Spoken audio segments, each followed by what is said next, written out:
Hello and welcome to the University of Nottingham and the Department of Theology and Religious Studies.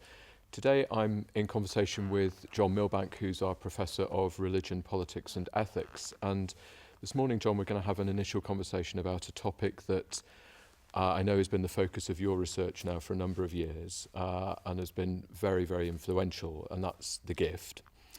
And I know that the gift, the debate in the 20th century begins with the French anthropologist Marcel Mauss. Can you give us some sense of where the debate kicks off with Mauss's work? Well, roughly speaking, up to the time of Mauss and other anthropologists like Malinowski, people had thought that before you had money, you had barter. In other words, people just swap things, and this was seen as a primitive mode of market exchange. But gradually then what anthropologists actually discovered about so-called primitive societies was that, bizarrely from our point of view, exchange worked rather by one person giving a gift and then sometime later somebody else giving a counter gift, and so on in a kind of endless spiral through space and time. Mauss argued that this situation of mutuality, of reciprocity, of mutual gift-giving was the key social fact. It was really what binds all societies together. And obviously this gave rise to debates about, is this some kind of self-deceit? You know, are these people really giving and then giving again? If you expect a gift back, is it really a gift? Is this a disguised form of contract? And for a long time people contrasted this strongly with sort of modern monetary exchanges. More recently, I think people have been attentive to the fact that what Mauss is trying to do is explore the nature of all contract. And so more recently people have discovered that actually there may well be an element of gift exchange lurking even in our society or in all societies, so that contract is more self-interested, contract is more superficial.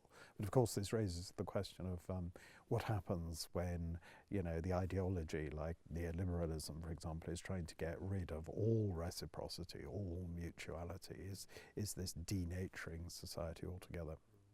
So the key thing there that Mauss offers us that I think is picked up in your work is this notion of reciprocity, that when you give a gift, it's not just one way. In some sense, it provokes a response, it provokes this counter gift. But there's always a worry that that's reducible to trade. I only give you something because I want something back off you. Exactly. I mean, how does that then get developed in more recent philosophy, for example, in Jacques Derrida? Well, indeed, you could see Derrida as anti-Mauss, and Derrida as wanting to insist that there's a big difference between a free gift on the one hand and contract on the other. But the irony is that that really makes him the less radical, the more conservative thinker, because that assumption that there is a big divide between gift and contract is precisely the normal modern assumption that Mauss is calling into question. But you could say there's a kind of negative influence of Mauss on Derrida insofar as having said, yes, a gift should be totally free, disinterested, he discovers that could be more or less impossible. So it becomes for him a kind of regulative horizon. In other words, even if you congratulate yourself on being a giver, or even if you're receiving any sort of gratitude, this somehow contaminates the nature of the gift. Yeah. So I go and give to charity. You know, I buy an issue of the big issue in town. It's never a free, one-way, pure gift because I get back the warm feeling that I've done something good. There's always this sense of possible trade or manipulation about it. And so I guess there's always this sense that this contaminates Christian theology, because there's always this potential that we only really do good things because we want some payback reward, you know, in the afterlife or divine favour or something like that. So how does your own work then deal with how we can still have reciprocal gifts? So we're not left with Derrida's impossible gift. It's got to be one way, so you get nothing in return. So in theory, the only pure gift is one that you give and then die, so that you can get nothing back. But you want to preserve this reciprocity theologically, don't you? So how do we do that? Well, I think to put that very simply, you could say, yes, you should put the other person before yourself. So in that sense, there's a place for a sacrificial gift that whether or not you're going to get any benefit out of it. But on the other hand, you could argue that the more primary human goal is something like mutuality. If the goal is the good, then that's your good as well as the other person's good. That's a situation where there is a place for everybody, and if you like, everybody putting the other first, you could say is another name for the way in which we are inside each other. We belong to each other, and in a sense, then we're talking about two different models of love. On the one hand, people sometimes want a very purified model of love, and they think that that's what agape means. Although all the stuff about agape in the New Testament meaning something completely unique, totally different from eros, etc., was destroyed already by James Barr and other people, even though people keep on talking about it. So this whole idea of a love where it's just a sort of kind of self-obliteration would be a notion of love where there wasn't any relationship, and it would be an oddly unrooted sort of love. And I think sometimes some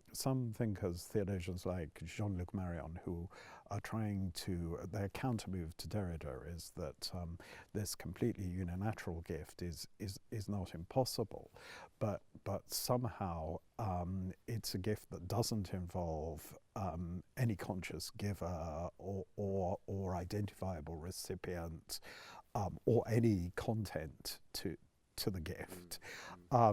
That in some sense it's a kind of absolute identity with a divine, ineffable giving.